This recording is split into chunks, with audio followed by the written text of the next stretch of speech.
We gave your child's operation money to your sister. She deserves a better life. Dad said it like he was proud. I didn't cry. I just looked at my fiancé. He stood up, pulled out his phone, and said, "Should I tell them what I do for a living?" My sister's smile disappeared. My daughter Leia was born with a hole in her heart. The doctor said she needed surgery before she turned 3 or the damage would become permanent. The procedure cost $62,000 after insurance, and we'd been saving every penny for 18 months. My fiancé Jonah worked doubles at the firm. I picked up freelance work on weekends. We ate rice and beans 4 nights a week. We sold furniture we loved. We skipped every vacation. Every single dollar went into that account. 2 weeks ago, we finally hit the number. I called the hospital and scheduled Leia's surgery for next month. Music. I cried on the phone with the scheduling nurse because it felt like we could finally breathe. Then yesterday, my parents invited us over for dinner.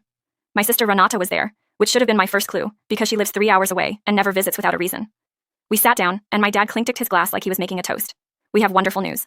Renata has been accepted into a prestigious art program in Milan. Full immersion for 2 years. This is her dream. Everyone clapped. I was happy for her genuinely. Then, my dad kept talking. The program cost $60,000, music, so your mother and I made a decision. We withdrew the money from Leia's surgery fund to pay for Renata's tuition. The room went dead silent. You did what? My voice didn't sound like mine. My mom jumped in with this rehearsed tone. Renata has been struggling for years. She deserves this. Leia is young. She can have the surgery later. Children are resilient. Later. The doctor said before she turns 3. She turns 3 in 4 months. My dad waved his hand. Doctors exaggerate timelines to scare parents. She'll be fine. Renata's acceptance has a deadline. I looked at Renata. She was sitting there with this satisfied smile playing with her wine glass. She knew exactly where that money came from. You knew this was Leia's surgery money? I asked her directly. Renata shrugged. Dad said you guys could save up again. It's not music like I asked them to do it. $62,000. 18 months of saving, and it'll take you another 18 months. Meanwhile, my entire career window closes in 6 weeks. She said it like my daughter's heart was less important than her portfolio. My hands were shaking so hard the silverware rattled on my plate. That's when I looked at Jonah. He'd been completely still the entire time. Music, watching, listening, processing. Then he stood up slowly and pulled out his phone. He looked at my father with an expression I'd never seen on his face before. Should I tell them what I do for a living? My sister's smile vanished. My parents looked confused. I'm a forensic accountant.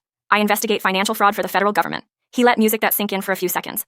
That surgery fund was a joint medical trust with both our names on it. Withdrawing without the account holder's authorization isn't a family decision. It's a music felony. My dad's face went gray. I don't know how you access that account. Maybe old login credentials. Maybe you called the bank pretending to be one of us. Either way, it's unauthorized transfer from a protected medical trust. That carries music up to 10 years. My mom started stammering. We're family. This isn't a legal matter. You stole $62,000 earmarked for a baby's heart surgery. A judge won't see that as helping anyone. Jonah turned to my dad. You have 48 hours to music return every cent. If the full amount isn't restored by Thursday at 5:01 p.m., I'm filing a report with my office Friday morning. The federal government does not care that we're related. Renata slammed her glass down. You'd send your own family to prison over money? Jonah looked at her. Yo,